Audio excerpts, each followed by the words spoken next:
Class কি শুরু হয়েছে? 10-এ শুরু হবে। আর 6টা 10, 2 মিনিট।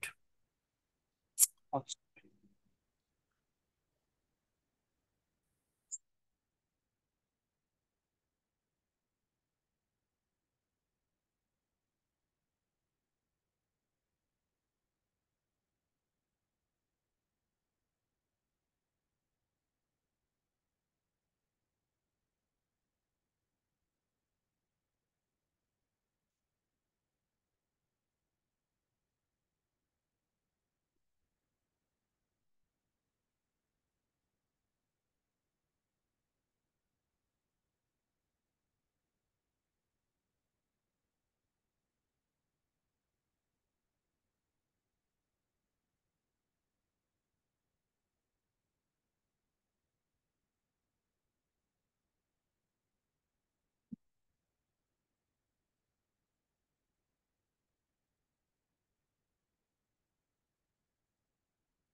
স্ক্রিন দেখতে পাচ্ছেন সবাই? জি স্যার, দেখা যাচ্ছে। আমরা শুরু করি। লাস্ট ক্লাসে মানে আমরা এই জেনারেল রুলস অফ মেম্বারস এবং কোরাম নিয়ে হালকা কিছু কথা বলছিলাম লাস্ট, যদি মনে পড়ে আমার। হুম, আচ্ছা। কোরাম বেসিক্যালি এটা কি, আমি জাস্ট রিপিট যদি আমি করি, কোরাম হলো minimum number of person, minimum number of director to start discussion of the agenda of the meeting. আবার অন্য ভাষায় যদি আমি বলি, minimum number of director need to attend to start the meeting.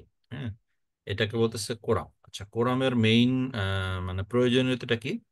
কোরামের প্রয়োজনীয়তাটা হলো, যখন কোনো মিটিং স্টার্ট হবে উইদাউট অ্যাটেন্ডিং দ্য কোরাম, অর্থাৎ কোরাম যদি অ্যাটেন্ড না থাকে, প্রেজেন্ট না থাকে, ততক্ষণ পর্যন্ত আমরা কোনো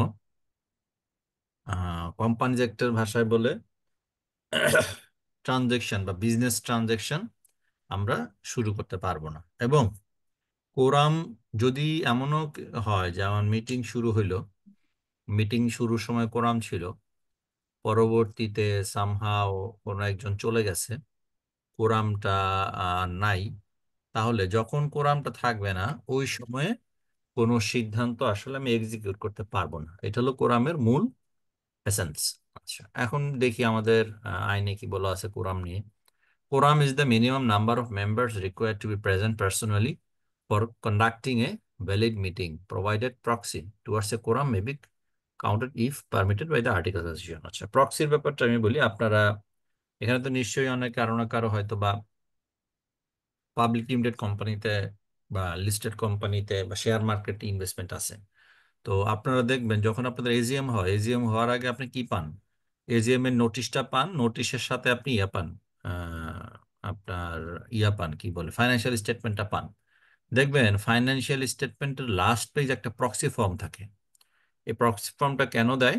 সেটা হলো যে, মনে করেন আপনার একটা কোম্পানিতে একটা শেয়ার আছে, তো by principle you have the right to attend the meeting, but somehow হয়তোবা আপনি মিটিং অ্যাটেন্ড করতে পারতেছেন না, হয়তোবা আপনি ওই সময় দেশে থাকবেন না, অথবা আপনার অন্য কোনো কাজ আছে। তো আপনি যদি চান তাহলে আপনি কি করতে পারেন, আপনার বদলে অন্য কাউকে পাঠাতে পারেন, যে হয়তোবা কোম্পানি শেয়ার হোল্ডার না, বাট ইউ থিঙ্ক যে উনি যদি এজিএম এ অ্যাটেন্ড করে তাহলে আপনার পক্ষে সে এজিএম এ কন্ট্রিবিউট করতে পারবে। তো সেটাকে বলতেছে প্রক্সি। এবং কোরামের ক্ষেত্রে একইভাবে যদি আমার ডিরেক্টর যদি কাউকে নমিনেট করে যায় তাহলে সেই ক্ষেত্রে সে প্রক্সির মাধ্যমে আমার কোরাম হতে পারে, কিন্তু বাট ইউজুয়ালি ডিরেক্টরদের প্রক্সি ওরা কাউন্ট করতে চায় না। কারণ হলো ডিরেক্টররা হলো মানে কাউন্ট করতে চায় না বলতে আমার যারা ইন্টারনাল ডিরেক্টর আছে তারা চায় না। কারণ হলো স্বাভাবিক ডিরেক্টর যারা দেয়ার ইন্টেলেকচুয়াল পার্সন, অ্যাজ দেয়ার ইন্টেলেকচুয়াল পার্সন, ইন্টেলেকচুয়াল পার্সন তার একজন ইন্টেলেকচুয়াল পার্সনকে কাভার করতে হবে। এবং বোর্ড অফ ডিরেক্টর যদি 10 জন 12 জন মেম্বার থাকে, তো একটা নতুন লোককে আনলেন, তো বাকি যাদের প্রুভেন না হয় তাহলে সিদ্ধান্তটা আমাদের কোনো সমস্যা থাকতে পারে, সুতরাং এটা চায় না। আচ্ছা, এখন কথা হলো এই প্রক্সি যে আপনার অ্যালাউ করবে, it must be covered by articles of association. এটা হলো মেইন পয়েন্ট। যদি আর্টিকেলস অফ অ্যাসোসিয়েশনে বলা থাকে যে বোর্ড অফ ডিরেক্টরের প্রক্সি অ্যালাউড না, তাহলে প্রক্সি অ্যালাউ হবে না। আচ্ছা, এখন আর্টিকেলে কিভাবে থাকবে quorum? The article must contain A provision regarding quorum that must be present in at the start of the business at A meeting. If the articles do not providing anything for the quorum, provision of the act apply. Provision of the act বলতে আমার এখানে আমি আগেই বলছিলাম যে আমাদের যেহেতু যে কোনো কোম্পানি প্রতিষ্ঠা করতে গেলে আমার memorandum of association mandatory, but articles of association কিন্তু ম্যান্ডেটরি না। যদি আর্টিকেলস অফ অ্যাসোসিয়েশন ম্যান্ডেটরি না হয়ে থাকে তাহলে আমার যে কি বলে শিডিউল 1 যেটা আছে, শিডিউল 1 যে রেগুলেশন আছে সেগুলো আমার বাধ্যতামূলকভাবে আপনাকে মানতে হবে, এবং সেটাই আপনার আর্টিকেলস অফ অ্যাসোসিয়েশন হিসেবে কাজ করবে কোম্পানির জন্য। আচ্ছা, ওখানে কি থাকবে? The articles usually contain a provision regarding quorum that must be present to start the business at A meeting. If the articles do not provide anything about the quorum, provision of the Act shall apply. The articles may provide expressly or by implication that quorum need not be present throughout the meeting. আচ্ছা, the articles may also provide a special majority being less than quorum for an adjourned meeting. Adjourn মানে হলো আমরা যদি আইনের ভাষায় দেখবেন মুলতবি, অর্থাৎ দেখবেন আপনারা আপনারা দেখবেন যে এই কেউ যদি কোনো কোর্টে বিচার কার্যে অংশগ্রহণ করে থাকেন, অথবা আরো ইজি হলো আমরা অনেক সময় বাংলা ছবি দেখি, বাংলা ছবিতে দেখে বলা হয় যে আপনার কোনো একটা বিচার চলতেছে, মাঝখানে বলা হয় যে আজকে মুলতবি করা হলো, মুলতবি টু বি কন্টিনিউড। অর্থাৎ নেক্সট যেদিন আমার বিচার শুরু হবে সেদিন থেকে এই জায়গা থেকে শুরু হবে। একইভাবে মিটিং এর ক্ষেত্রেও you can adjourn the meeting. মনে করেন আপনি একটা মিটিং শুরু করছেন। মিটিং তো আপনার যে কোনো একটা সিদ্ধান্ত যখন হয় বা একটা মানে এই ডিসকাশন যখন হয়, দেখা যায় যে ওই ডিসকাশনটা আমার কি থাকে অনেক কি বলে এই লম্বা হয়। হ্যাঁ, তো দেখা যায় যে লম্বা হইতে হইতে এমনও সিচুয়েশন দাঁড়াইতে পারে যে আপনার হয়তো বা কি বলে এই ওই দিনের মধ্যে মিটিংটা শেষ করা সম্ভব হয় নাই, তাহলে আপনি করতে পারেন পরের দিন বা কনভেনিয়েন্ট টাইমে এটা অ্যাডজন করতে পারেন, কিন্তু but it must be covered by articles. Section 85(2) of the Companies Act 1994 authorizes the article to make provision for quorum. In absence of a specific provision in the articles of the company, the provision as mentioned in Section 85(2) of the articles shall apply. ঠিক আছে, 85(2) তে কি বলা আছে তাহলে? বলা আছে two or more members holding not less than 1/10 or the total share capital paid up, or if the company has not a share capital not less than 5% in the number of members of the company may call a meeting. আচ্ছা, যে কোনো meeting call করার ক্ষেত্রে একটা হলো meeting call করার ক্ষেত্রে 2 অথবা ততোধিক শেয়ার হোল্ডার টোটাল যারা 1/10 মিনিমাম 1/10 শেয়ার হোল্ড করে তারা they can be call a meeting. এখন যদি কোনো কোম্পানি আমার ইয়া হয় কি বলে শেয়ার ক্যাপিটাল না থাকে, যেমন মনে করেন আমরা দেখছি আগে আনলিমিটেড কোম্পানি হতে পারে, তারপরে লিমিটেড বাই গ্যারান্টি হতে পারে। তো সেক্ষেত্রে লিমিটেড বাই গ্যারান্টি বা আনলিমিটেড কোম্পানি যদি হয় তাহলে বলছে যে total number of member, number of share holder, number of মেম্বারই বলি কারণ শেয়ার হোল্ডার যেহেতু শেয়ার নাই তো শেয়ার হোল্ডারটা আসলে this is not right word to use here. Number of member যারা আছে যদি 5% মেম্বার হয় তাহলেই তারা একটা মিটিং কল করতে পারে। In the case of a private company, এটা এতক্ষণ বললাম আমরা public company, in the case of private company whose number of members does not exceed 6, two members, and if such member exceeds six, three members, and in the case of any other company, five members personally present shall be a quorum. এটা important line. Private limited company যার share holder 6 জন, তার ক্ষেত্রে 2 জন quorum হবে যদি articles of অ্যাসোসিয়েশনে বলা না থাকে। যদি 6 জনের বেশি হয় তাহলে সেখানে ক্ষেত্রে 3 জন। আর অন্যান্য কোম্পানির ক্ষেত্রে 5 জন। অন্যান্য কোম্পানি বলতে মনে করেন আগেরটা হলো আমি মিটিং কল করতে পারবো, আর এটা হলো মিটিং কল করলাম, মিটিং শুরু করতে পারবো কয়জন নিয়ে। হ্যাঁ, তো এখন এখানে হলো অন্য কোম্পানির ক্ষেত্রে আমার 5 জন should be quorum. Any member elected by the members present at meeting may be chairman of there. আচ্ছা, এখানে একটা যে কোনো মিটিং এর একটা কনসেপ্ট হলো chairman, there must have a chairman in the meeting. Chairman বলতে who will chair the meeting and continue as a chairman of the meeting. এটা সাধারণত আমার সিলেক্টেড হয় among the board members. Any member elected by the members present at a meeting may be chairman thereof. In the case of company originally having a share capital, every member shall have one vote in respect of each share or each 100 টাকা or stock held by him. Or in any other case, every member shall have one vote. সোজা কথা, যে যাদের share capital আছে তাদের every member shall have one vote in respect of each share or each 100 টাকা share stock. অর্থাৎ প্রত্যেক শেয়ারে তার একটা ভোট থাকে। On poll votes may be given either personally or by proxy. Already বলছি যে পোল ভোট যদি হয়, পোল ভোট হলো আপনি মনে করেন কোনো একটা সিদ্ধান্ত নেবেন, জানতে চাচ্ছেন। তো আপনার আরেকটা জিনিস খেয়াল করবেন, আপনারা দেখবেন যে আমাদের যেমন বাংলাদেশ সংসদের জিনিস খেয়াল করবেন যে আপনার স্পিকার যে আছে, কোন একটা সিদ্ধান্ত কোন একটা পয়েন্টে বলে যে আপনারা এখানে পক্ষে আছেন কিনা হাত তুলুন, তো ওরা বলে হা বলে, আর যারা বিপক্ষে আছে তারা না বলুন না বলে। তাহলে যাদের দেখা যায় হা যদি বেশি হাত থাকে তাহলে হা জয়যুক্ত হয়েছে।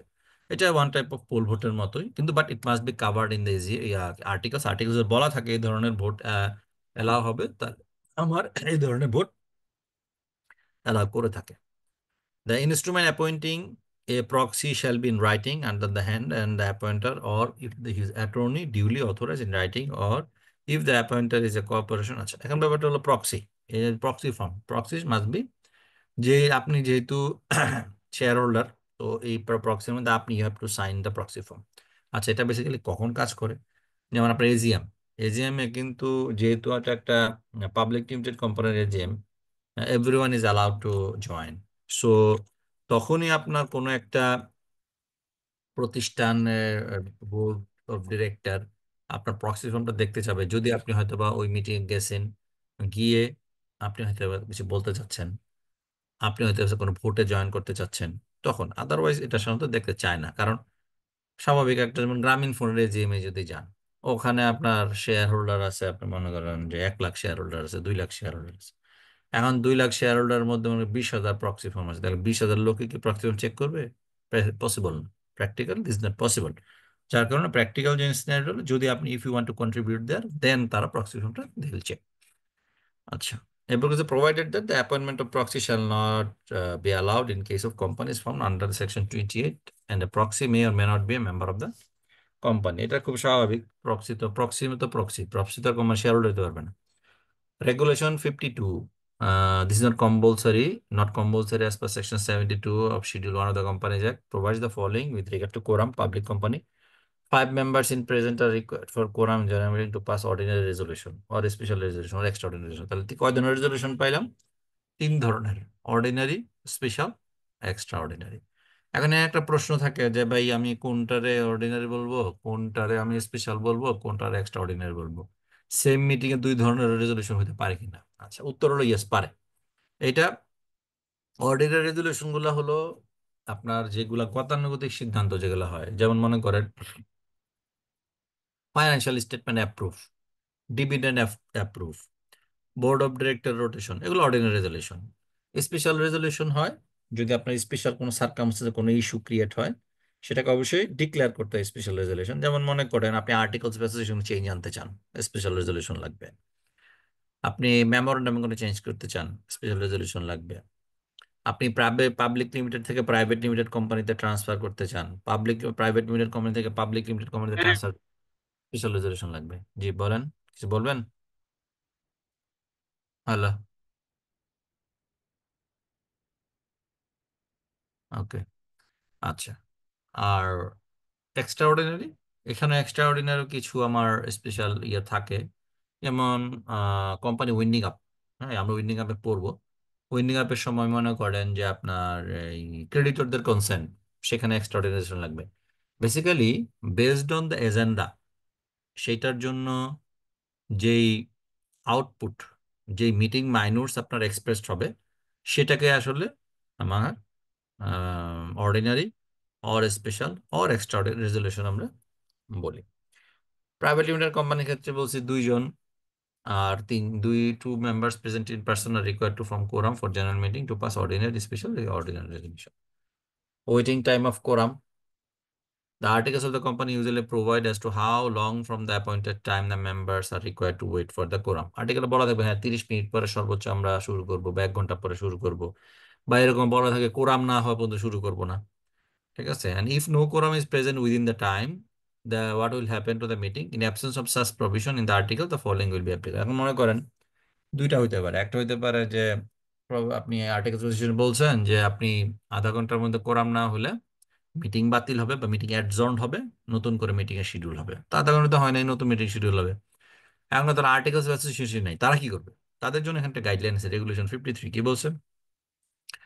If within half an hour from the time appointed for the meeting, a quorum is not present, the meeting, if called upon the requisition of members, shall be dissolved. Dissolved মানে মিটিং বাতিল হয়ে গেল। In any other case, it shall be started adjourned to the same day in the next week at the same time. আচ্ছা, এখন দেখেন এখানে একটা line আপনারা মার্ক করেন, if called upon requisition of the members. আচ্ছা, if called upon requisition of the members বলতে অর্থাৎ আপনি যদি কোনো মিটিং, কোনো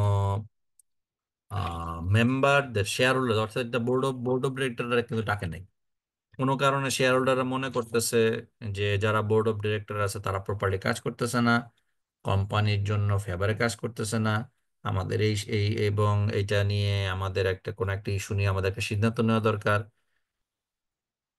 তখন যদি শেয়ার হোল্ডাররা একটা রিকোয়েস্ট করবে বোর্ড অফ ডিরেক্টরকে, তো ভাই আপনারা একটা মিটিং ডাকেন, এই ইস্যুটা নিয়ে আমরা ডিসকাস করতে চাই। তো এই মিটিং এ যদি আপনি কোরাম প্রেজেন্ট, সময় মতো প্রেজেন্ট না হয়, এখন এই মিটিং এ কিন্তু আপনার কোরাম প্রেজেন্ট না হওয়াটা অস্বাভাবিক কিছু না। কারণ কি, মনে করেন আপনি কোনো একটা সিদ্ধান্ত নিয়ে ডিসকাস করবেন, সেই সিদ্ধান্তটা হলো এগেনস্ট দ্য ডিরেক্টরস। তো স্বাভাবিক, ডিরেক্টর হিউম্যান বিং, সে মনে করতেই পারে আমি মিটিং এ যাব না।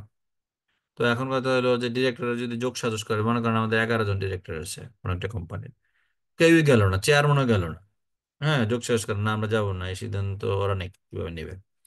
তাহলে আধা ঘন্টা পর্যন্ত দেখার পরে মিটিং বাতিল করা হবে, যে ভাই এই মিটিং বাতিল, নতুন করে আবার শেয়ার হোল্ডারদের রিকোয়েস্ট অনুযায়ী নতুন মিটিং এর টাইম দেওয়া হবে। এখন মনে করেন যে না, এটা শেয়ার হোল্ডারদের রিকোয়েশন রেগুলার মিটিং, মানে এজিএম হতে পারে, বোর্ড মিটিং হতে পারে, রেগুলার মিটিং, সেই ক্ষেত্রে বলছে এটা ডিসলভ হবে না, বাট অ্যাডজর্ন হবে। অ্যাডজর্ন মানে মুলতবি, অর্থাৎ টু বি কন্টিনিউড টাইপের। Same day of the next week, মনে করেন রবিবার সকাল 10টায় আমি মিটিং করতে চাইছি, হয় নাই, তাহলে পরের রবিবার সকাল 10টায় auto time at pass company. এখন তাহলে মনে করেন যে আর্টিকেলে যদি বলা থাকে যে না এরকম যদি শনিবার না হয় রবিবার হবে, রবিবার হলে সোমবার হবে, হ্যাঁ, তাহলে দ্যাটস ফাইন। বাট কোথাও কিছু বলা নাই, তখন বলছে যে পরবর্তী সপ্তাহে নেক্সট সেম টাইমে আমার মিটিংটা হবে। আচ্ছা, the board of directors shall select one of the members as its chairman who shall preside at every general meeting of the company. এবং এখানে আরেকটা রেগুলেশন আছে, বোর্ড অফ ডিরেক্টর একজন ডিরেক্টরকে চেয়ারম্যান হিসেবে সিলেক্ট করবে, এবং সাধারণত ফার্দার কোনো পরবর্তী কোনো মিটিং অবজেকশন বা ফার্দার ইলেকশন ছাড়া, সিলেকশন ছাড়া, সেই আসলে সবগুলা meeting till his dissolution of his appointment সে চেয়ারম্যান হিসেবে থাকবে। There is no issue there as per companies act. If at any meeting the chairman is not present within 30 minutes after the time appointed for holding the meeting, the member present shall choose someone of the member of the chair, member of the chair। অর্থাৎ কেউ যদি chairman যদি somehow present থাকতে পারতেছে না, আধা ঘন্টা পরে বাকি যে মেম্বার আছে তারা, যারা সে বোর্ড অফ ডিরেক্টর আছে, তারা বসে ঠিক করবে যে আজকের মিটিং এর জন্য চেয়ারম্যান কে হবে। আচ্ছা, effect of absence of quorum within waiting time, if within 30 minutes of the time appointed for meeting or such other time as may be mentioned in the article the quorum is not present, the meeting shall stand adjourned the same day। already বলে ফেলছি। Quorum of EGM. এখন আমি দেখলাম, আগে আমরা দেখছি আমাদের 4 ধরনের মিটিং হয়। একটা হলো এজিএম হয়, ইজিএম হয়, স্ট্যাটুটরি মিটিং হয়, বোর্ড অফ ডিরেক্টরস মিটিং হয়। তাহলে এখানে ইজিএম নিয়ে কথা বলছে। The quorum required by the provision of the article of association usually regulate convening an extraordinary meeting. As per section 87(1), three-fourth majority of the members entitled to vote present in a person or by proxies are required to pass an extraordinary resolution। অর্থাৎ যদি extraordinary general meeting এ extraordinary resolution pass করতে হবে, সেখানে অবশ্যই 75% share holder present থাকতে হবে, নাইলে extraordinary resolution pass করা যায় না। কারণ extraordinary resolution very critical resolution. দেখা যায় এগুলো সাধারণত ওয়ান সাইডেড রেজলিউশন হয়ে থাকে, এবং কোম্পানির অস্তিত্ব নিয়ে যখন প্রশ্ন ওঠে তখন এগুলো নিয়ে কথা আসে।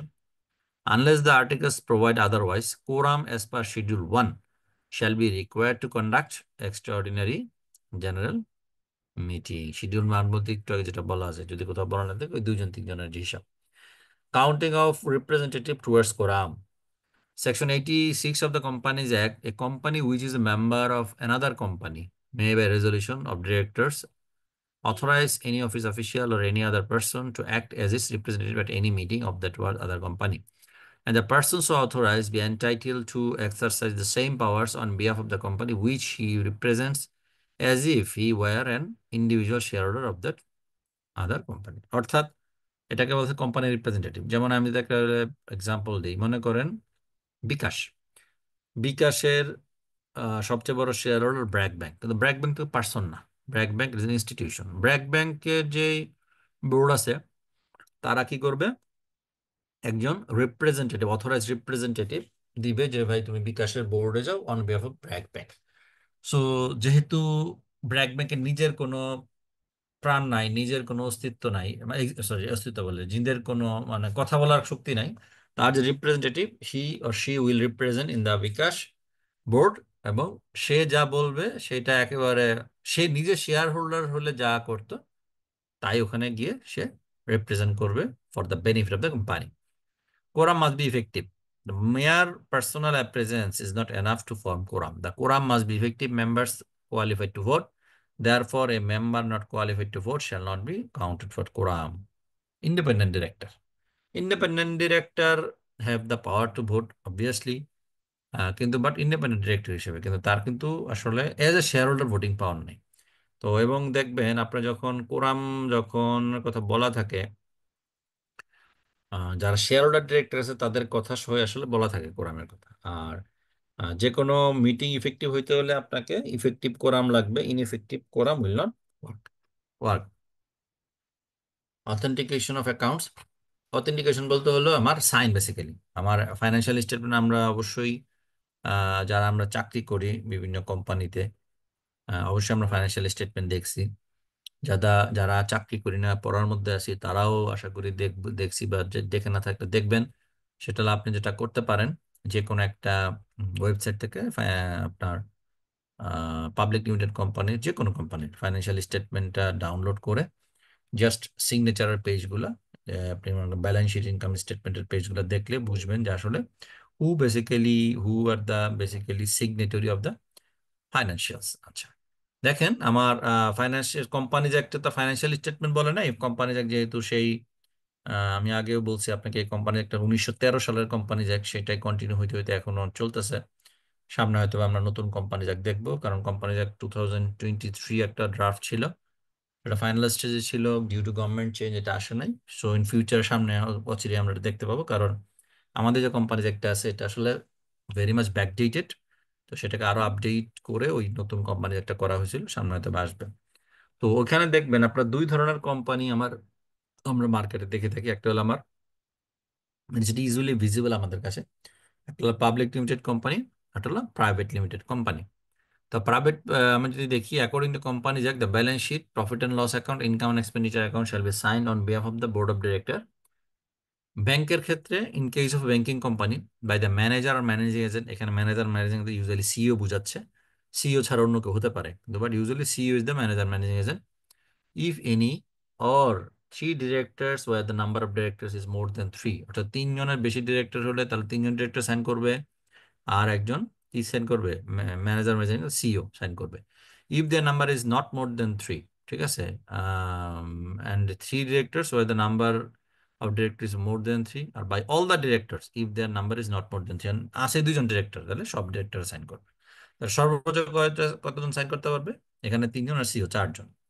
In case of any other company, এখন ব্যাংক কোম্পানি ছাড়া অন্য কোনো কোম্পানি যদি হয়, vice managing agent, manager, secretary, এখানে দেখেন, এখানে আগেরটার মধ্যে কিন্তু ব্যাংক কোম্পানির ক্ষেত্রে কোম্পানি সেক্রেটারির অপশনটা নাই, কিন্তু other than bank company company secretary একটা অপশন আছে।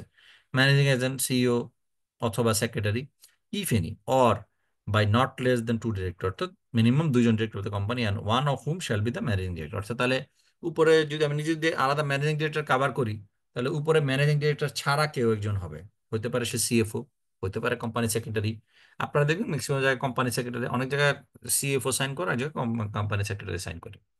তো আমার তাহলে এখানে কি দাঁড়ালো, ব্যাংক কোম্পানির ক্ষেত্রে টোটাল চারজন সিগনেটরি, একজন ম্যানেজার ও ম্যানেজিং ম্যানেজিং এজেন্ট, সে হতে পারে সিইও, আর আদার দেন দ্যাট তিনজন ডিরেক্টর। আর যদি ডিরেক্টরই যদি তিনজনের কম হয়, more than three or by all, ঠিক আছে, যদি তিনজন হয়, তিনজনের বেশি হয়, তিনজন থাকলে তাহলে যারা আছে সবাই সাইন করবে।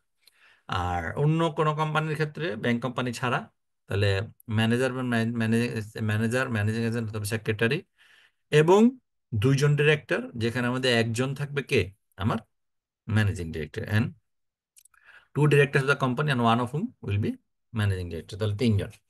When the total number of directors of the company for the time being in Bangladesh is less than the number of directors whose signatures are required by clause 1 and 2 above, then by all the directors in Bangladesh, or if there is only one director in Bangladesh, by such a director. But in such a case, a statement by such director explaining the reasons for non-compliance with the provision of the section 189 shall have to be attached. এখন মনে করেন যে director সব দেশের বাইরে আছে, তাইলে ওই যেটা বললাম, তিনজন আর দুইজনের বাদে, মানে এতজন ডিরেক্টর যারা আছে সবাই করবে, এখন কেউই নাই। তাহলে আমার কেন এটা নন কমপ্লায়েন্স হলো, বা আপনার যদি একজন কম থাকে কেন নন কমপ্লায়েন্স হলো, ওই রিজনটা সব ফাইন্যান্সিয়াল স্টেটমেন্ট, অর্থাৎ আমরা তো অ্যানুয়াল রিপোর্ট বলি, অ্যানুয়াল রিপোর্ট এটা অ্যাটাচ করে দিতে হবে।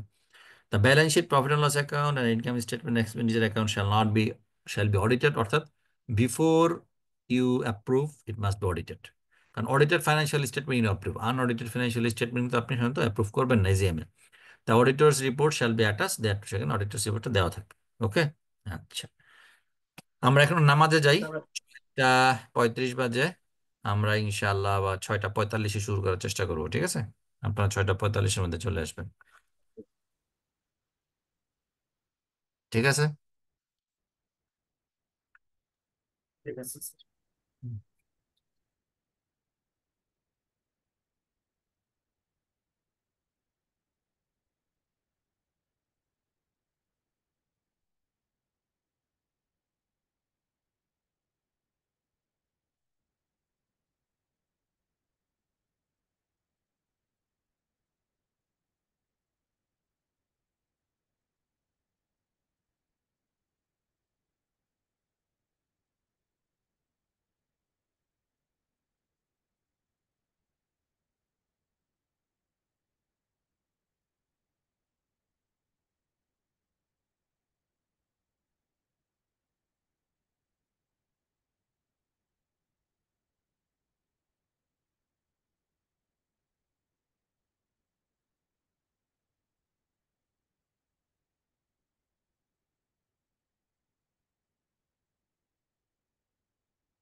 এটা কোন চ্যাপ্টারটা করানো হচ্ছে?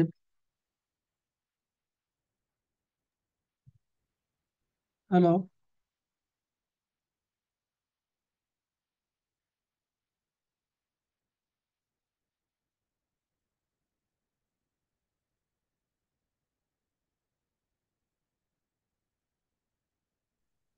হ্যালো। কোন চ্যাপ্টারটা করানো হচ্ছে ভাই এটা? বাবু বলেন বলেন। হ্যাঁ, হ্যাঁ, হ্যাঁ। ভাই আমি তো ঢুকলাম, এখন নামাজের নামাজের পরে আমরা দেখতে পাবো, সমস্যা নেই। ঠিক আছে, কিন্তু ওই যে আমরা কোন স্যার কোন চ্যাপ্টারটা শুরু করছে, মানে কোনটা করাচ্ছে? 6:45 থেকে শুরু হবে, ঠিক আছে? মানে ক্লাস তো 6টা 45 বুঝলি, স্যার তো নামাজ গেছে। কোম্পানি ল আর মিটিং পড়াচ্ছে, ঠিক আছে? কোম্পানি অ্যাক্ট 1994, ওইটা ওই অধ্যায়টা? আপনি কোম্পানি ল পড়েন, দেখেন কোন চ্যাপ্টারে আছে। কোম্পানি হ্যাঁ ল। হ্যাঁ হ্যাঁ হ্যাঁ, ওর মিটিং পড়াচ্ছে। এই দেখেন ম্যানুয়াল পেজ 50।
আহ, এই যে আমাদের স্যাররা যে ইয়েগুলো দেখে পড়া, এগুলোর সাথে আমরা অনেক সময় যে নিউ মার্কেট থেকে যে বইগুলো কিনি, এগুলোর সাথে তো তেমন মিল খুঁজে পাই না। স্যাররা আসলে কোন বইগুলো দেখে পড়ায়, বলতে পারবেন কেউ? ভাই এটা সিএন ম্যানুয়াল। হ্যালো। হ্যাঁ,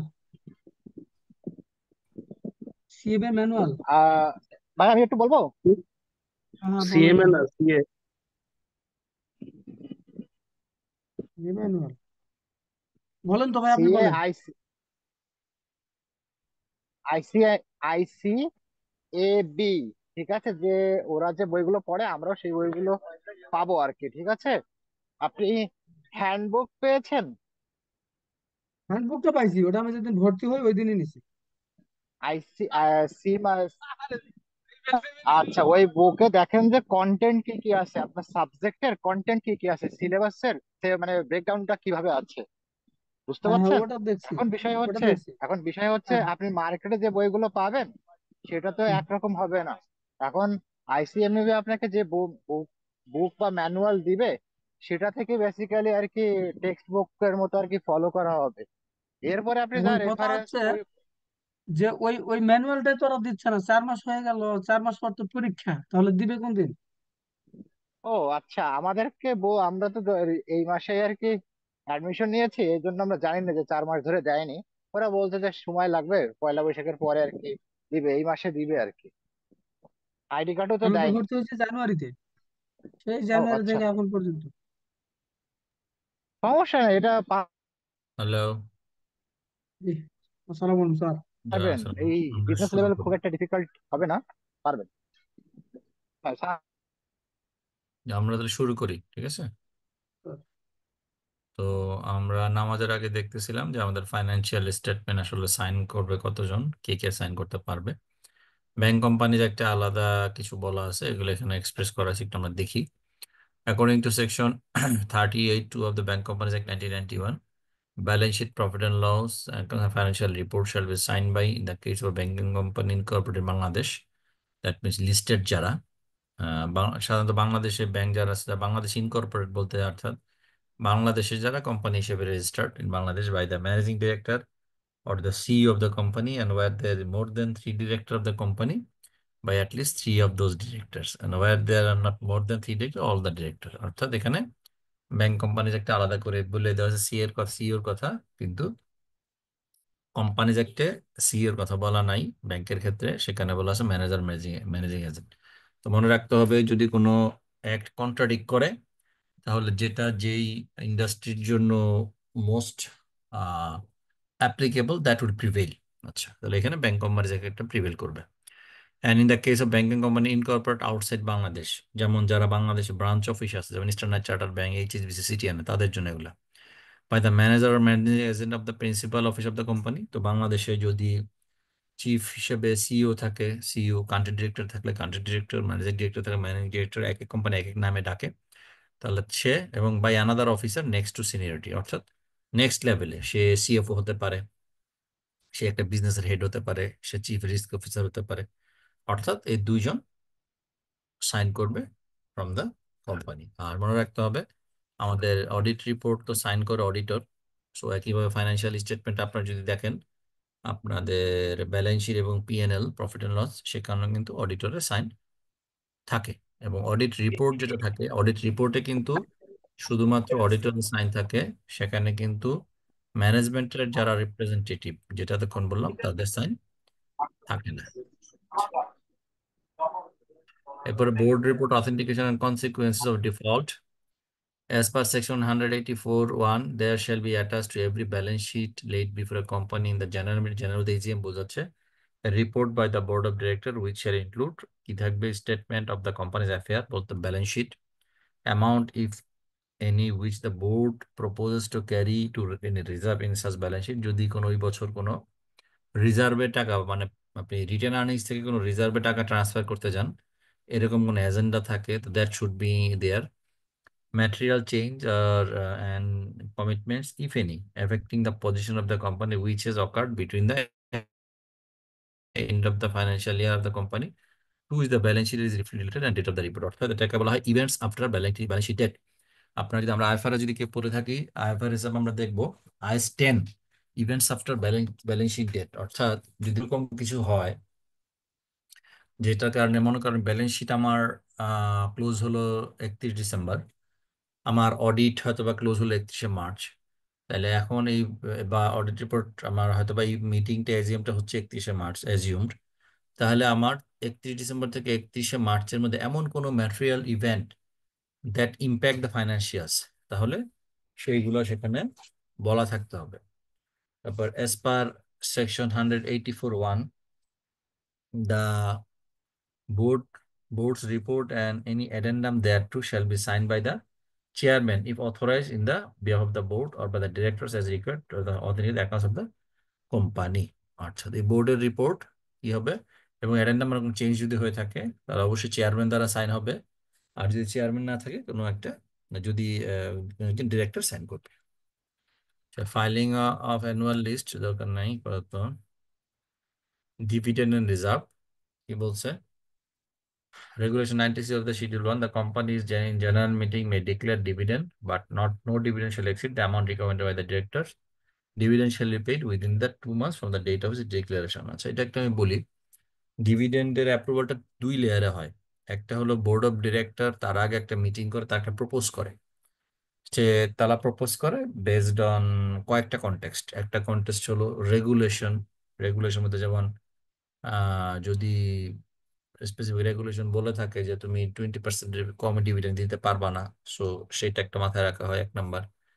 2 নাম্বার হলো যে আমার স্বাভাবিক আমি রিটার্ন আর্নিংস এর টাকা যদি আমি রেখে দেই তাহলে I need to further invest, তো whether I have the enough opportunity to invest or not. আর 3 নাম্বার হলো আমি কোম্পানি দ্যাট মিনস এক্সটেন্ড করতে চাই কিনা। কিছু কিছু কোম্পানি থাকে অবজেক্টিভ ড্রিভেন কোম্পানি, যেমন মনে করেন যে কোভিডের টিকা। হ্যাঁ, তো এখন যদি কোনো কোম্পানি আপনার এস্টাবলিশড হয় যে সে শুধু কোভিডের যে ভ্যাকসিন সেটা প্রডিউস করবে, তাহলে এখন তো কোভিড নাই, তাহলে কোভিড যেহেতু শেষ কোম্পানি অ্যাবলিশ হয়ে যাবে বাই প্রিন্সিপাল। এখন মনে করেন যে এখন যদি মনে করেন না Covid, there is a Covid, বা এটা হয়তো বা আম, আহ, ঢালাওভাবে প্রচারিত না, আমরা জানি না কার কোভিড হচ্ছে কোভিড হচ্ছে না, বা কোভিড প্রথম দিকে যে সিভিয়ার ছিল যে মানুষ মারা যাইতো ওই জিনিসটা এখন নাই, ওইটা হয়তো আমরা দেখা যাচ্ছে না, ঠিক আছে, তো এই কারণে নাই। তো ওইরকম যদি অবজেক্টিভ ড্রিভেন হয় এগুলোর উপর বেস করে আসলে ডিভিডেন্ড ডিক্লেয়ার করা হয়। ডিক্লেয়ার করার পরে সেটা প্রপোজ করা হয় ইন দ্য এজিএম এবং শেয়ার হোল্ডাররা সেটা অ্যাপ্রুভ করে। এখন শেয়ার হোল্ডাররা কি চাইলে কি ডিভিডেন্ড বাড়াইতে পারে কিনা? না, শেয়ার হোল্ডাররা বোর্ড অফ ডিরেক্টররা প্রথমে যেটা প্রপোজ করছে প্রপোজালে বেশি নিতে পারবে না, বাট যদি কোনো শেয়ার হোল্ডার মনে করে যে না ভাই আমার কোম্পানি ইজ গ্রোয়িং, তারা 30% ডিভিডেন্ড প্রপোজ করছে, আমরা মনে করি না কোম্পানি যেহেতু গ্রোয়িং ফার্দার ইনভেস্টমেন্ট দরকার, এখন ইনভেস্টমেন্টের টাকা যদি থাকে দ্যাটস ফাইন, টাকা না থাকলে আমাকে লোন করতে হবে স্বাভাবিক, লোন না নিয়ে তুমি আমার টাকা ইনভেস্ট করো, তুমি আমাকে 30% না 20% দাও, এটা শেয়ার হোল্ডাররা পারে। অর্থাৎ যেটা বোর্ড অফ ডিরেক্টররা আপনার প্রপোজ করছে তার থেকে তারা কম অ্যাপ্রুভ করতে পারে কিন্তু বেশি অ্যাপ্রুভ করতে পারবে না। আচ্ছা, এজিএম হওয়া থেকে, এজিএম এ তো আসলে ডিক্লেয়ার হবে, এজিএম হওয়া থেকে 60 দিনের মধ্যে আপনার ডিভিডেন্ড দিয়ে দিতে হবে। স্যার এটা 60 দিন ঠিক না, 45 ডেজ না স্যার এটা?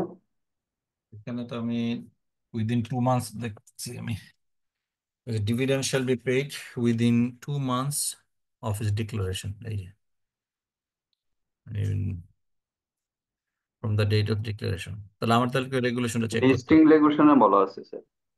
আচ্ছা, সেটা লিস্টিং এটা, আমি এখন যেটা বললাম কোম্পানিজ একটা এখানে দেখেন একটা জিনিস খেয়াল রাখতে হবে, কারণ এটা কিন্তু আপনার ফর অল, দ্যাট মিনস সেটা হোক প্রাইভেট লিমিটেড হোক পাবলিক লিমিটেড, লিস্টিংটা কিন্তু আবার শুধু পাবলিক লিমিটেড।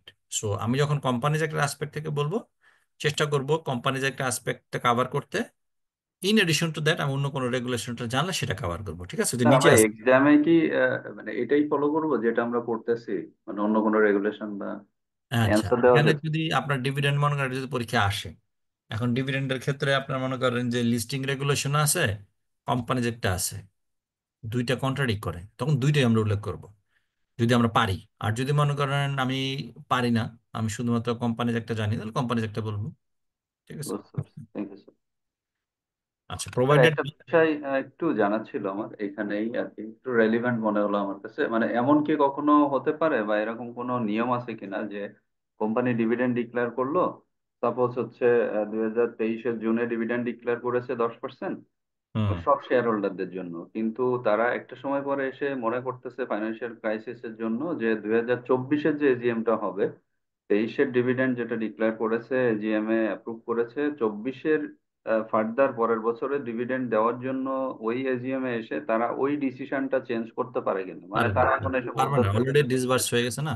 এখানে দেখেন, না, যখন আপনি ডিসবার্স যদি না হয়, সে যদি ডিসবার্স হচ্ছে আপনাকে ডিলে বলে করে, দিচ্ছে 60 দিনের মধ্যে করতে হবে, তার আগে আপনার কোনো সে সুযোগ নেই। জরিমানা দিবে, জরিমানার বিধান আছে, সে দেয়নি, পার ডে যে জরিমানাটা আছে সেটা সে দিবে। কিন্তু সে এখন এসে বলতেছে যে আমি আগে তো বলেছিলাম সব শেয়ার হোল্ডারদের জন্য দিয়েছি, কিন্তু এখন এসে বলতেছে যে আমি এক্সপ্লোরিং স্পন্সর এন্ড ডিরেক্টর।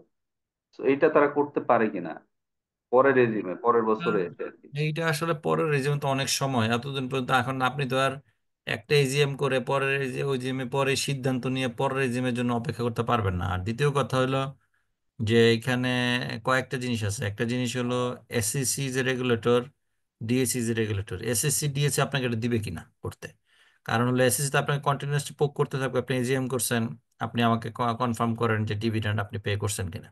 এখন আপনি ডিভিডেন্ড পে করেন নাই, আপনি জরিমানা দিতে চাচ্ছেন। এখন জরিমানা কেন দিবেন ইন্টেনশনালি? কারণ আপনি জরিমানা দিয়ে যে কষ্ট আসবে, সেটা দিয়ে তো আপনি মনে করেন যে আপনার যে কস্ট না, অফ তাদের ক্যাপিটাল ক্যাটাগরি তো ডাউনগ্রেড হয়ে যাচ্ছে, তাদের শাস্তি তো একদিক থেকে হচ্ছেই, ক্যাটাগরি তো ইনস্ট্যান্টলি বিভিন্ন চেঞ্জ হয়ে ভাবে যাচ্ছে। হচ্ছে, এখানে ডাউনগ্রেড হচ্ছে, আপনার অন্যান্য জায়গায় প্রবলেম হবে। আপনি লোন নিতে যান, লোন পাবেন না তো। লোন পাবে না, মার্জিন লোন পাবে না, তাদের তাহলে বোর্ড তাহলে থেকে যেতে তাহলে হয় সে আর কি। করবে কেন এটা? তা মানে সে সে এখন করবে সামহাও এটা করছে, এখন মানে কেন করবে ক্যাটাগরি এখন? জেডে ব্যাপারটা চলে হলো, এখন গেছে। মনে করেন আপনি যদি মনে করেন যে অটোক্রেটিক কোম্পানি যদি হয়, যেটি নামে মাত্র ডেমোক্রেটিক, আমি অটোক্রেটিক, হ্যাঁ সে করছে, এখন করার পরে রেগুলেশন অনুযায়ী যে ব্যবস্থা আছে সেগুলো নিতে হবে আর কি। এখন করতে পারবে কিনা আমি এই ধরনের কেস আমি জানি না, প্র্যাকটিক্যালি হইতে পারে, কারণ কিন্তু এখন না মানে কোম্পানি আইন বা কোথাও এই ধরনের কোনো কোম্পানি এরকম কিছু ব্যাকওয়ার্ডের কিছু বলা নেই। আচ্ছা। কোম্পানি তো মানে এখন ব্যাপারটা কি, এখানে দেখেন আমাদের আইনগুলা কিন্তু পৃথিবীতে আইন দুই ধরনের হয়, একটা রুল বেস, একটা হলো প্রিন্সিপাল বেস।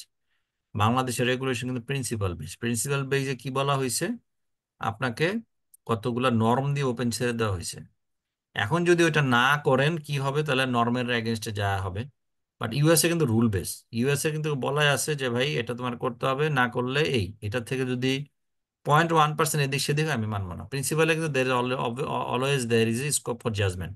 আপনি একটা করতে গেছেন, মনে করেন যে প্রিন্সিপালের সুবিধাটা কি, মানে এনভায়রনমেন্ট চেঞ্জ হচ্ছে। যেমন এখন আপনি যদি দেখেন আজকের দিনে আর্টিফিশিয়াল ইন্টেলিজেন্স ইজ ইনকর্পোরেটেড, তাহলে এখন প্রত্যেকটা কাজে আপনার আর্টিফিশিয়াল ইন্টেলিজেন্স ঢুকতেছে। তো এখন আপনি যখন কোনো একটা সিদ্ধান্ত নিতে যাবেন, যদি সেখানে আর্টিফিশিয়াল ইন্টেলিজেন্সের কোনো ইনভলভমেন্ট থাকে, তাহলে সেটাকে আপনি কি করতে পারতেছেন, এক্সিস্টিং আইনের মধ্যে ইনকর্পোরেট করতে পারতেছেন। রুল বেজে কিন্তু বলা আছে ভাই আর্টিফিশিয়াল ইন্টেলিজেন্স সম্বন্ধে আমি কিছু জানি না, সো আর্টিফিশিয়াল ইন্টেলিজেন্স নিয়ে কিছু করা যাবে না। যখন এখানে বলে দিবে হ্যাঁ আর্টিফিশিয়াল ইন্টেলিজেন্সের মাধ্যমে যদি আমি ডকুমেন্ট প্রিজার্ভ করি, অথবা আর্টিফিশিয়াল ইন্টেলিজেন্সের মাধ্যমে যদি আমি কোনো সিদ্ধান্ত নেই, সেই সিদ্ধান্ত যদি আমার in favour of the organisation হয়, তাহলে সেটা মানা যাবে, তখনই সেটা মানা যাবে। সো এইখানে আপনি আমাদের চাই হলো প্রিন্সিপাল বেস। সো কন্টেক্সচুয়াল, অর্থাৎ যদি আমার আপনি যে কন্টেক্সচুয়াল ক্রিয়েট হয়, তখন কি হবে, আমার ওই প্রত্যেকটা আইন ঘেটে ঘেটে দেখতে হবে যে এটা না করলে কি হবে, না করলে কি হবে, এরপরে একটা জায়গায় আমি কনক্লুশনে পৌঁছাবো। বাট ওপেনলি আসলে বলা সম্ভব না আইনে এবং কিছু বলা আছে কিনা। Thank you. Provided that the period of 2 months shall not apply in case where there is a dispute regarding the right to receive the payment or the dividend has been lawfully adjusted by the company against any sum due to it from the shareholder। অর্থাৎ cash দেওয়ার মতো obligation যদি না থেকে থাকে, তাহলে এই 2 মাস আসলে অ্যাপ্লাই করবে না। এখন আসেন আপনার লিস্টিং রেগুলেশনে কি বলা আছে। However, clause 28 of Dhaka Stock Exchange Listing Regulations 2015 states that the issuer of a listed security shall, within 30 days from the declaration or approval, as the case may be, based on written option collected from the securities holders concerned, pay of the dividend। দেখেন আপনি বলছেন 45 দিন, এখানে তো দেখা 30 দিন লেখা।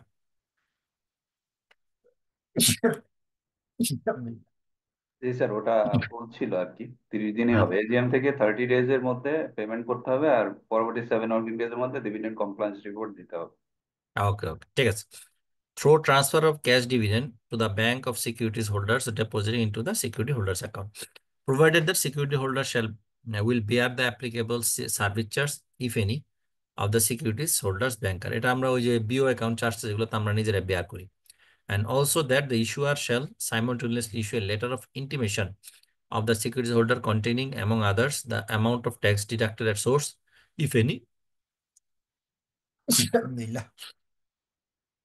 the date and amount remitted with details of the bank through and to which the bank such remittance has been effected, or through issuance of cash dividend warrant in the name and address of the security holder concerned as provided in the beneficiary owner's account, BO account set up in case of dematerial securities, or as provided by the securities holder in case of paper securities. এখন তো সবই আসলে ডিম্যাটেরিয়াল securities হয়ে গেছে, paper securities মনে হয় very minimum কিছু আগের গুলো রয়ে গেছে।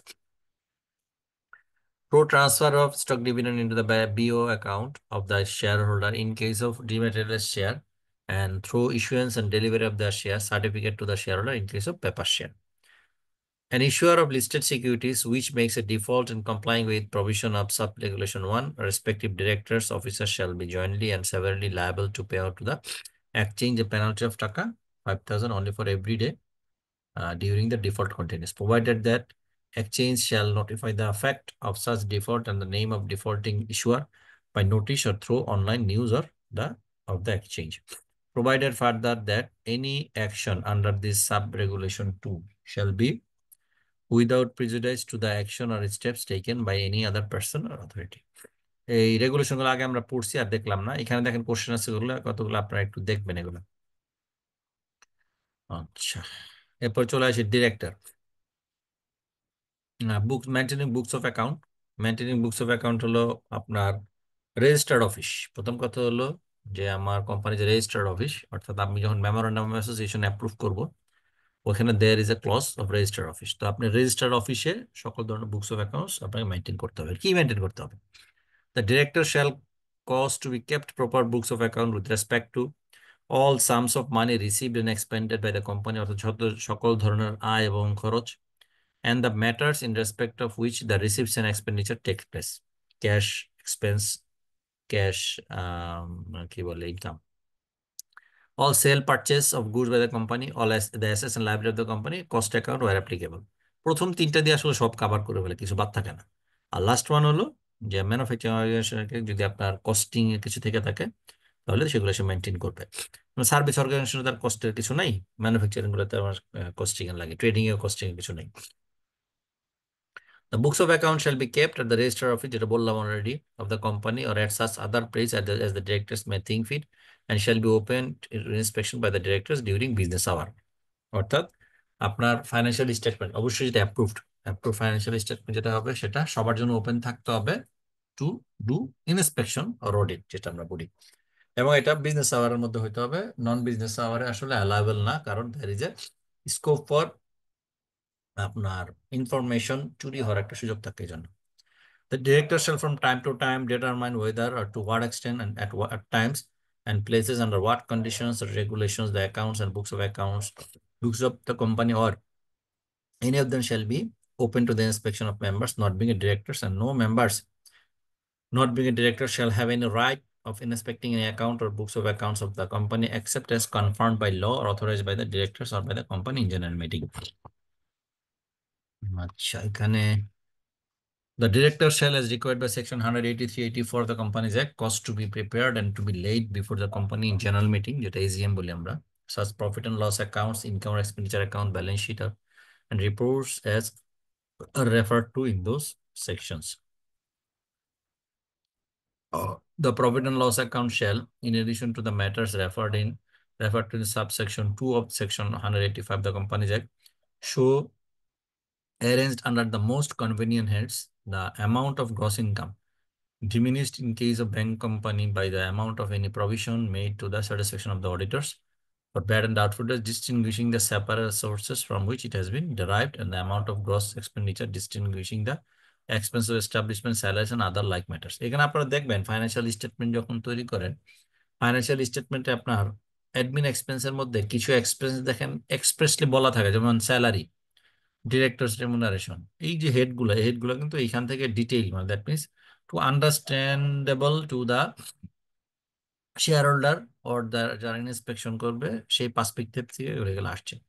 এখানে ডিটেল দেখলাম না, এখানে এগুলো আচ্ছা। অডিট, প্রতি বছর অবশ্যই অডিট করাইতে হবে। কি বলেছে? Auditor shall be appointed and their duties regulated in accordance with section 212 and 230 of the Companies Act or any stated modification thereof for the time being in force. Director, director already বলছি যে directors are persons elected by the shareholders from among themselves for the purpose of managing the business of the company.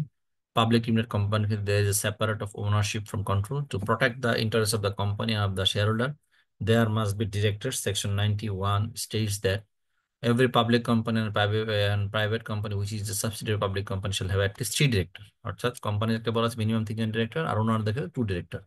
Every private company other than a private company mentioned in subsection 1 shall have at least 2 director. অর্থাৎ any public company 3 director, any private company which is a subsidiary of that public company 3 director, আর যেটা private company, যেটা কোনো public limited company subsidiary না, তার জন্য 2 director minimum. Appointment, অ্যাপয়েন্টমেন্টের ক্ষেত্রে কতগুলা আছে, ক্লজ আছে দেখেন।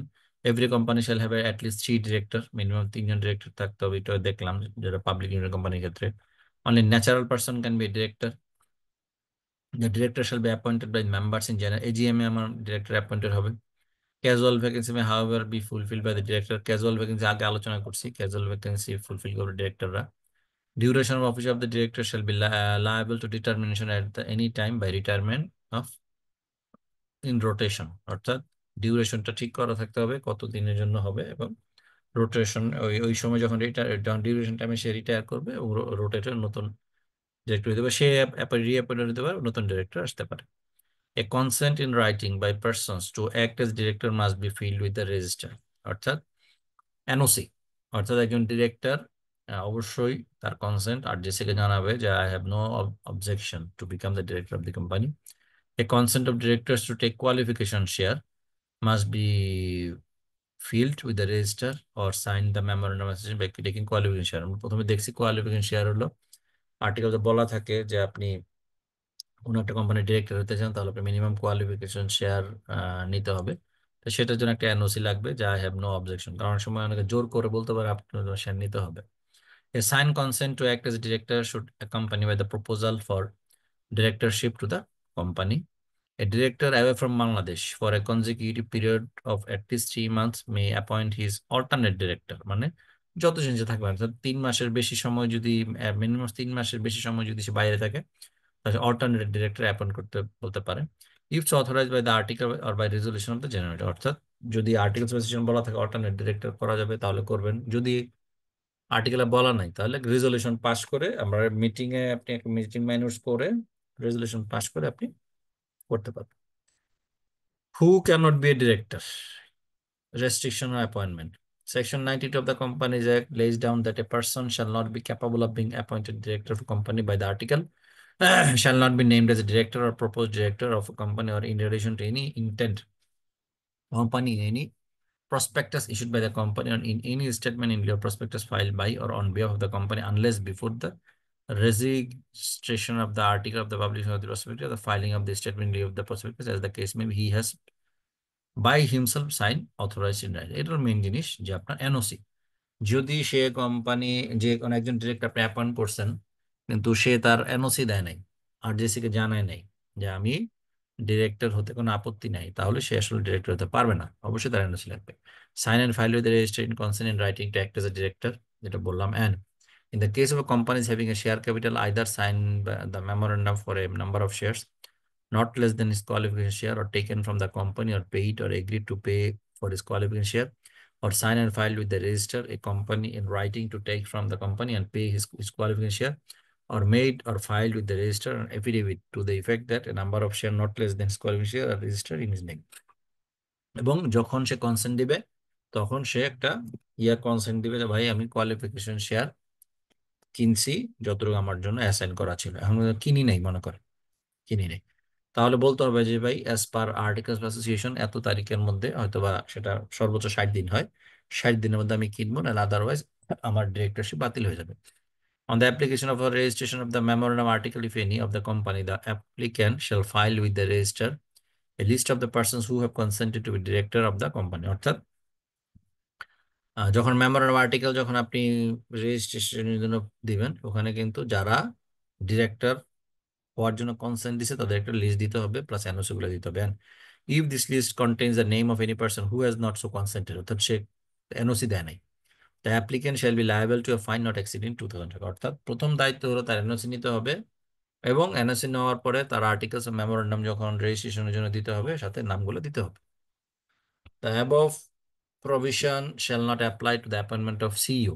CEO তো আসলে not a director, কারণ সিইও এর জন্য এনওসি দরকার নাই, by whatever name called of any insurance company or banking company as a director of that company if the article thereof provides for such appointment. এখন article যে বলা থাকে একজন বোর্ড মেম্বার সে এমডি হতে পারবে, তাহলে তার জন্য ওইটার জন্য তার এনওসি দেওয়ার দরকার নেই যদি আর্টিকেল বলা থাকে। কোয়ালিফিকেশন শেয়ার একটু আগে দেখলাম, দেখি what is qualification share. The articles of a company usually fix A number, minimum number of shares which every director must subscribe in order to become a director. This minimum number is known as the qualification shares. It is the duty of every director who is required by the articles to hold a specified share qualification who has not already qualified himself accordingly to obtain his qualification within 2 months after his appointment or such shorter time as may be fixed by the article. অর্থাৎ articles আছে বলা থাকে যে একজন লোক director হিসেবে appoint হওয়ার পরে সে 30 দিনের মধ্যে কোয়ালিফিকেশন শেয়ার বাই করবে, তাহলে 30 দিনের মধ্যে করতে হবে। যদি আর্টিকেলে কোথাও কিছু বলা নাই, তাহলে অ্যাজ পার রেগুলেশন 60 দিন সর্বোচ্চ সময়, 60 দিনের মধ্যে তার কোয়ালিফিকেশন শেয়ারটা অ্যাভেল করে নিতে হবে। If after the expiration of the period mentioned in subsection 1, any such unqualified person act as a director of the company, he shall be liable to a fine not exceeding 2000 taka for every day between the expiration of the said period and the last day of which it is proved that he acted as a director. অর্থাৎ যদি সে তার qualification কিনে নেয় তারপরে directorship continue করতেছে, তাহলে প্রতিদিনের জন্য তার 2000 টাকা করে তার জরিমানা হবে till E continuous continue to his. Hundred না স্যার, এটা 200। এটা কি 200? হ্যাঁ 200, সরি 200 টাকা। ওকে। ডিসকোয়ালিফিকেশন, এটা আপনাদের পরীক্ষায় আসে, হু ক্যানট বি এ ডিরেক্টর। সোজা কথা, ডিরেক্টর হইতে হলে সুস্থ মানুষ হতে হবে, অসুস্থ মানুষ ডিরেক্টর হতে পারবে না। সলভেন্ট হইতে হবে, ইনসলভেন্ট মানুষ ডিরেক্টর হতে পারবে না। এই দুইটা জিনিস, ঠিক আছে? একটা হলো সুস্থ, একটা insolvent. According to section 94, a person shall not be capable of being appointed as director of a company if he has been found to be unsound mind by a competent court and the finding is in force. Unsound mind মানে আপনার মনে করেন যে সিদ্ধান্ত নেওয়ার মতো capability নাই, মানে অন্যমনস্ক অলওয়েজ। আনজাস্ট ইনসলভেন্ট, এটা কোর্ট আপনাকে ইনসলভেন্ট বললে, আমি আপনি বললে হবে না। কোর্ট যখন আপনাকে ইনসলভেন্ট ডিক্লেয়ার করবে তখন you are not capable of being a director of the company. এখন যদি আপনি কোনো একটা কোম্পানির ডিরেক্টর আছেন, আপনাকে ইনসলভেন্ট ডিক্লেয়ার করার, তাহলে যেদিন ডিক্লেয়ার করাবো ওই দিন থেকে আপনার ডিউটি ডিসচার্জ, আপনি আর ওই কোম্পানির ডিরেক্টর হিসেবে কাজ করতে পারবেন না। Or he has applied to be adjudicated as an insolvent and his application is pending. আচ্ছা, অনেক সময়, আচ্ছা ইনসলভেন্সি জিনিস একটু বুঝি, হাউ ইনসলভেন্সি ওয়ার্ক। একটা হইতে পারে যে আপনি আপনার ক্রেডিটরকে আপনি টাকা দিতে পারতেছেন না, ক্রেডিটর আপনাকে বললো যে ভাই এই লোক টাকা দিতে পারতেছে না, এই লোকের পর্যাপ্ত সম্পত্তি ইনসলভেন্ট ডিক্লেয়ার করে, তখন কোর্ট হিয়ারিং করবে, হিয়ারিং করে ইনসলভেন্স কিন্তু এত সহজে ডিক্লেয়ার করে না, কারণ ইনসলভেন্ট ডিক্লেয়ার করলে অনেক ধরনের ফেসিলিটি আছে যেগুলা তারা পাবে না, পাশাপাশি তার যে ক্রেডিটররা আছে তারাও কিন্তু অনেক টাকা পয়সা পাবে না। তো কোর্ট কোনো সময় চায় না একটা লোক ইনসলভেন্ট ডিক্লেয়ার করে দুই পার্টিকে বিপদে ফেলাইতে, তারা সময় দেয় যে ঠিক আছে ফাইন, আপনি এখন আপনি বলতেছেন হবে না, আপনি 6 মাস সময় নেন, 6 মাস সময় নিয়ে দেখেন এটা আপনি পজিশন রিকভার করতে পারেন কিনা। আর একটা হচ্ছে ইট মাইসেলফ, অর্থাৎ আমি বুঝতেছি যে আমার যে পরিমাণ লোন আছে আমার পক্ষে এগুলো পে অফ করা সম্ভব না, আমার যে অ্যাসেট আছে সেটা বিক্রি করেও সম্ভব না, আমার যে মর্গেজ প্রপার্টি আছে সেগুলো বিক্রি করেও পসিবল না, এবং আমি নিজে লিভলিহুড চালাতে পারতেছি না। অর্থাৎ একে তো আমি লোন দিতে পারবো না, দুই আমার নিজের ফ্যামিলি মেম্বার চালাতে পারবে, তখন আমি কোর্টকে বলতে পারি যে ভাই দেখেন আমি আমার যত লোন আছে লোন আমি চালাতে পারতেছি না, আমার যে বেসিক নিড আছে সেটা আমি কন্টিনিউ করতে পারতেছি না, আমাকে ইনসলভেন্ট ডিক্লেয়ার করেন। তখন কোর্ট কি করবে, হিয়ারিং এর জন্য সময় দিবে, ঠিক আছে 2 মাস পরে বা 1 মাস পরে। যখন কোর্ট এটা রিসিভ করলো অ্যাপ্লিকেশনটা যে আমাকে মিস্টার এক্স কে ইনসলভেন্ট ডিক্লেয়ার করার জন্য, ওই দিন থেকে হি ইজ ইনকম্পিটেন্ট বা শি ইজ ইনকম্পিটেন্ট। আচ্ছা, ইনসলভেন্ট হলে basically what is the impact? আপনি যেদিন থেকে ইনসলভেন্ট হবেন সেই দিন থেকে আপনার যত অ্যাসেট আছে সেটার অ্যাসেট মালিক হয়ে যাবে আপনি, আর কোন অ্যাসেটের মালিক থাকতে পারবেন না। অ্যাসেটের মালিক হয়ে যাবে কোর্ট। কোর্ট একজনকে রিসিভার বা একজনকে রিপ্রেজেন্টেটিভকে অ্যাপয়েন্ট করে। কোর্ট কেন এগুলো নিবে? কোর্ট বা রিসিভার এগুলো নিয়ে আপনার যে ক্রেডিটর আছে যারা ক্রেডিটরের লিস্ট করে প্রায়োরিটি বেসিসে, আপনার ইনসলভেন্সি অ্যাক্টের মধ্যে দেয়ার ইজ এ প্রায়োরিটি দেওয়া আছে, প্রায়োরিটি বেসিসে সেই অ্যাসেট গুলো বিক্রি করে আপনাকে শোধ করবে। এখন প্রশ্ন তাহলে আপনার সকল অ্যাসেট যদি সে নিয়ে নেয়, লায়াবিলিটি যদি সে নিয়ে নেয়, কোর্ট নিয়ে নেয়, তাহলে আপনি কেমনে চলবেন? তখন আপনি কোর্টে অ্যাপ্লিকেশন করবেন, দেখেন ভাই আমার লিভলিওর, আমার হয়তো একজন সন্তান আছে, আমার স্ত্রী আছে, আমি আছি, আমার চলার জন্য আমার বেসিক নিড ফুলফিল করার জন্য আমার মিনিমাম প্রতিদিন আমার 1,000 টাকা দরকার, আপনারা 1,000 টাকার ব্যবস্থা করেন। তখন ওই তার অ্যাসেট থেকেই সে তো ব্যবস্থা করবে যে ভাই তারা 1,000 টাকা করে প্রতিদিন দেওয়া হবে টু লিভলিহুড। এবং সে মনে করেন দেশের বাইরে যেতে পারবে না, তারপরে তার নাগরিকত্ব ইস্যু হবে, সে কোনো জায়গায় শেয়ার ব্যবসা করতে পারবে না, তার পারমিশন লাগবে, অনেক প্রবলেম আছে।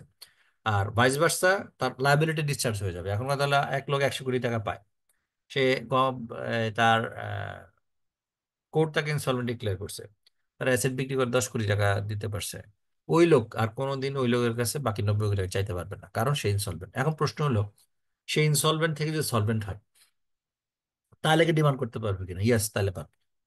যদি আমি ইনসলভেন্ট ছিলাম, সামহা মনে করেন কেউ একজন শুভাকাঙ্ক্ষী আমার বলে নাও, তোমার তোমার কাছে আমি টাকা পাইতা, তুমি আমার কাছে টাকা পাইতা, এই নাও তুমি 50 কোটি টাকা নাও, তখন আপনি আবার সলভেন্টের পর্যায়ে চলে গেছেন।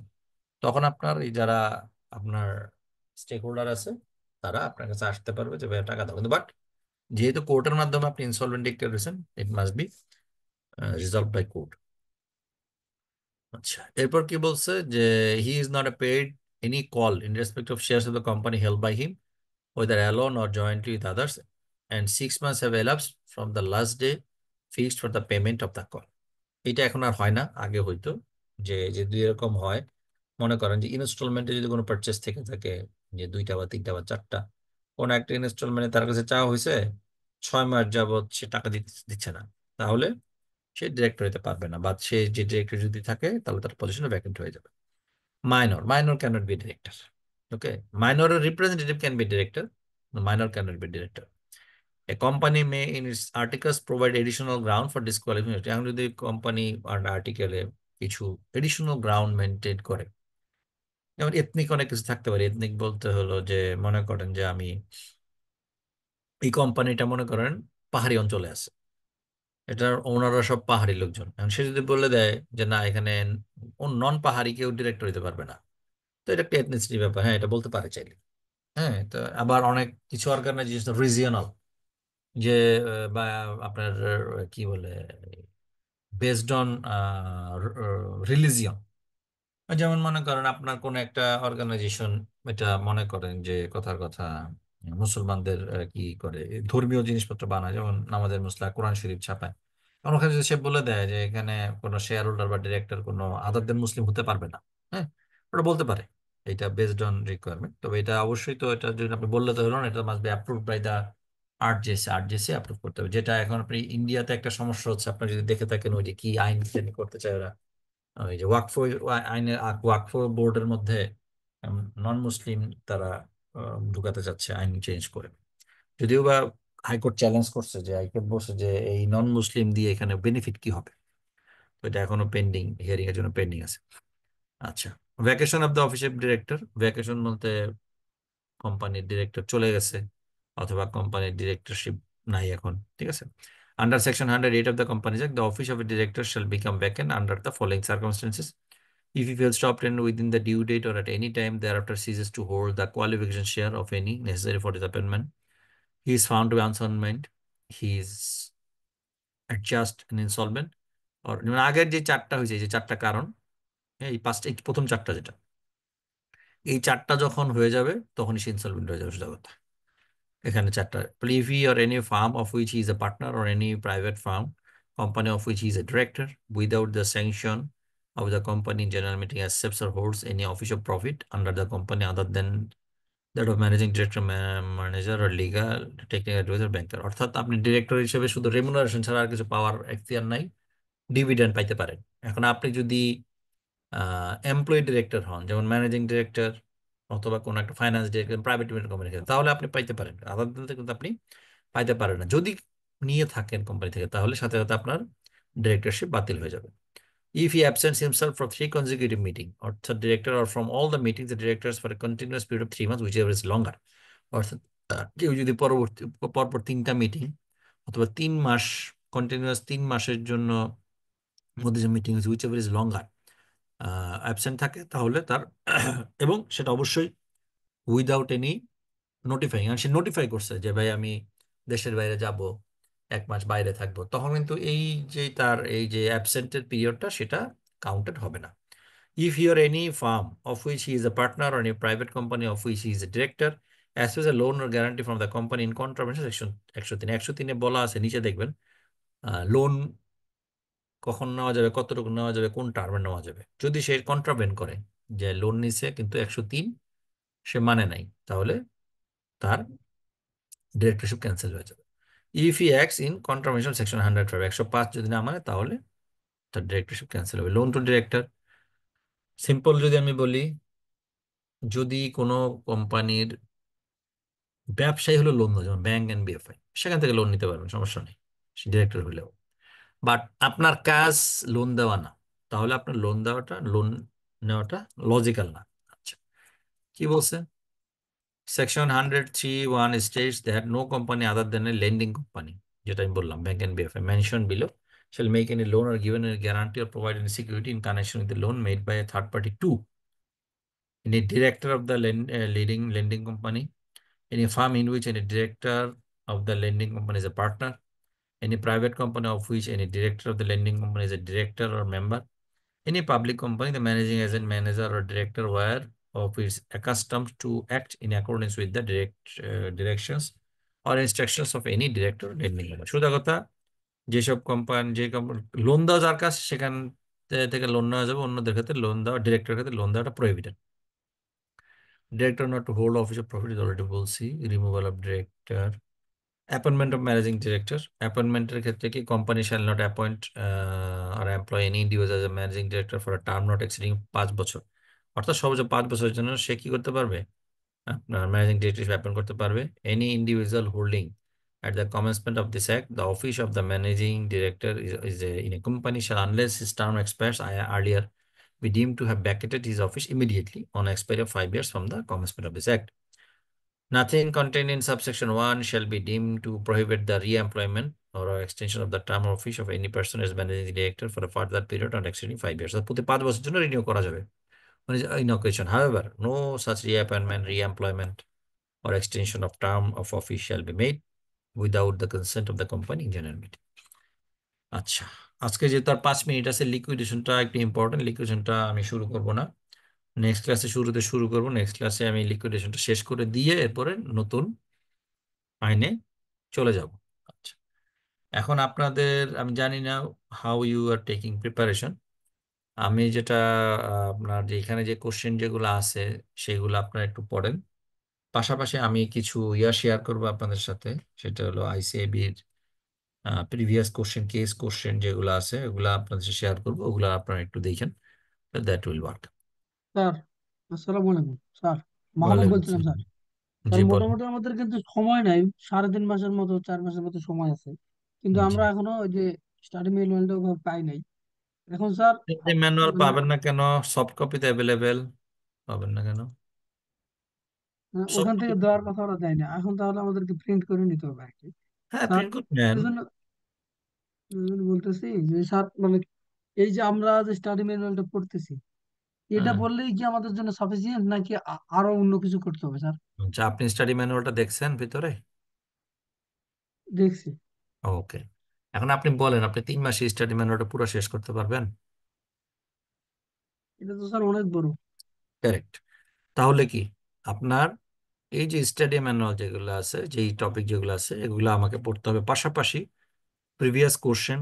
পাশাপাশি আমি তো বললাম যে আমি আইসিএবির যে কেস কোশ্চেন আছে গত মনে করেন 2-3 বছরের যে কোশ্চেন গুলা, সেগুলো আমি আপনাদের গ্রুপে দিয়ে দিব, আপনারা ওগুলো স্টাডি করেন।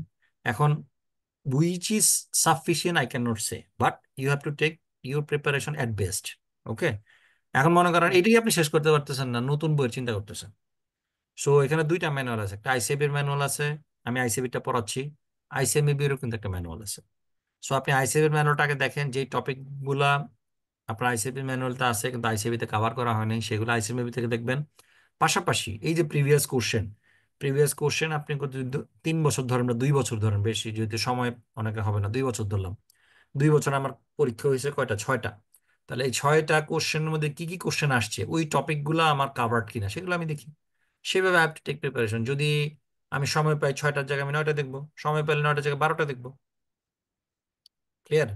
So you have to take continuous preparation, যে নট নেসেসারি যে এখানে গিয়ে শেষ হয়ে যাবে, কারণ এটা প্রফেশনাল এক্সাম। বেসিক্যালি প্রফেশনাল এক্সামের কোনো সিলেবাস নাই। এবার এক্সিস্টিং অনেক সিচুয়েশন চলতেছে, যে কোনো একটা সিচুয়েশন নিয়ে আপনার কোশ্চেন হইতেই পারে, ইউ ক্যান নট সে যে কেন আপনি এখান থেকে দিলেন, এটা তো ম্যানুয়ালে নেই। সো প্রফেশনাল এক্সাম কিন্তু নট লাইক দ্যাট, এটা ইউনিভার্সিটি স্কুল কলেজের পরীক্ষা না, যে সিলেবাসে আছে সিলেবাসের মধ্যে থেকে আমি পড়ে ফেললাম, হয়ে গেল। হুম। Thank you sir. জি,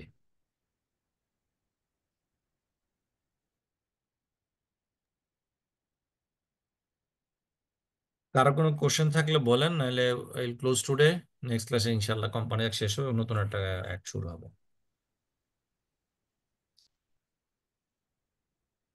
আপাতত কোশ্চেন নাই স্যার। আচ্ছা, আর কারো আমাদের কোশ্চেন প্রিভিয়াস থাকবে না কোশ্চেন গুলো, বাকি? স্যার আমাদের প্রিভিয়াস কোশ্চেন গুলো একটু শেয়ার করলে ভালো হয় আর্লি। আমি আইসিএবি এর গুলা আমি করব, আইসিএমএবি এর গুলা আমাকে দেখতে হবে একটু। ঠিক আছে, এটা আপনারা ইয়াতে পাবেন, শুনেন, আমার কাছ থেকে না নিয়ে বেটার আপনি আপনার লাইব্রেরিতে যান, লাইব্রেরিতে আপনি একেবারে ইয়া আকারেই পাবেন। ওইখানে দেখবেন অনেক বড় ভাইরা আছে আপনাদের, তারা এগুলো অলরেডি যারা কন্টিনিউস পড়তেছে তাদের কাছে পাবেন। পাশাপাশি লাইব্রেরিতে আমাদের সময় যত মনে পড়ে, আমি লাইব্রেরিতে বলে আসলে, যারা ওইখানে স্টাফ থাকে ওদেরকে বলে আসলে ওরা ফটোকপি করে আপনাকে দেয়। সো সেখান থেকে কালেক্ট করতে পারেন, ডোন্ট ওয়েট ফর মি, কারণ আমার সময় ও সুযোগ অনুযায়ী আমি দিব। সো আমার জন্য ওয়েট করি, it may be late. Okay, sir CM এর কোশ্চেন কি 21 সাল থেকে দেখলেই হবে নতুন সিলেবাসের? আপনি যত পিছনে যাইতে পারেন, আপনি রিসেন্ট দিয়ে শুরু করেন, আপনি 21 সাল থেকে যদি দেখেন তো কতগুলো কোশ্চেন হিসাব আছে আপনার। আপনি প্রথমে প্রিভিয়াস 1 বছর দেখেন, শেষ করলেন, পরের 1 বছর যান। এখানে ব্যাপারটা প্রিপারেশনটা কন্টিনিউয়াস প্রিপারেশন, আপনি এরকম না যে 21 সাল পর্যন্ত দেখে ফেললাম, দেখার পর আর দেখার দরকার নো, যত বেশি, কারণ এখানে there is no certain destination. Sir এগুলোর অ্যান্সার খুঁজে পাওয়া তো কষ্ট, মানে অ্যান্সার তো ডিরেক্ট দেওয়া আইসিএবি, যাবে আপনার আইসিএবি যেটা আছে এগুলো অ্যান্সার আইসিএবির ওয়েবসাইটে পাবেন, বা আমি দিয়ে দিব। তো অ্যান্সার শুনেন, অ্যান্সারের জন্য ওয়েট না করে ইউ সার্চ ফর অ্যান্সার, তাই না? আপনি যখন না। কোশ্চেন দিব, আপনি আইন দেখে বই দেখে আপনি অ্যান্সার খুঁজে বের করেন। রেডিমেড অ্যান্সার পেলে আর কি পড়লেন তাহলে? তাহলে আর পড়লেন আপনি কোনো? রেডিমেড অ্যান্সার পাবেন, পায়ে সুন্দর করে ফটো রেখে দিবেন, পড়বেন না। হুম। বলেন। ঠিক আছে আচ্ছা স্যার, ঠিক স্যার, বলছেন। আপনি আইপিটা দিয়েন না, ওটা আমরা গ্রুপ করে বা ই করে চেষ্টা হ্যাঁ, করব। যেভাবে হোক আমি কোশ্চেনগুলো দিব, সলিউশনগুলো আইসিবি ওয়েবসাইটে অ্যাভেলেবেল, বলে দিলাম। তারপরও before seeing the solution you have to try yourself first. Thank you sir. জি স্যার। স্যার থ্যাংক একটা ইউ স্যার। কোয়েশ্চেন ছিল যে যদি 2023-এর যে আইনটা এটা যদি পাশ হয়ে যায় সেক্ষেত্রে কি ওইটাও দেখতে হবে? আপাতত আপনার পরীক্ষার আগে পাশ হওয়ার সম্ভাবনা নেই, ঠিক আছে? এবং এটা আপনার যদি পাশও হয় হলে জুনে হবে, আপনার জি পরীক্ষা তো স্যার। হবে, তো ওটা নিয়ে চিন্তা সেপ্টেম্বর সেপ্টেম্বর। স্যার। ওটা নিয়ে চিন্তা করার দরকার নেই। ঠিক আছে তাহলে, জি, আর ঠিক কার আছে স্যার, আসসালামু আলাইকুম। জি, আসসালামু আলাইকুম। ওয়ালাইকুম আসসালাম।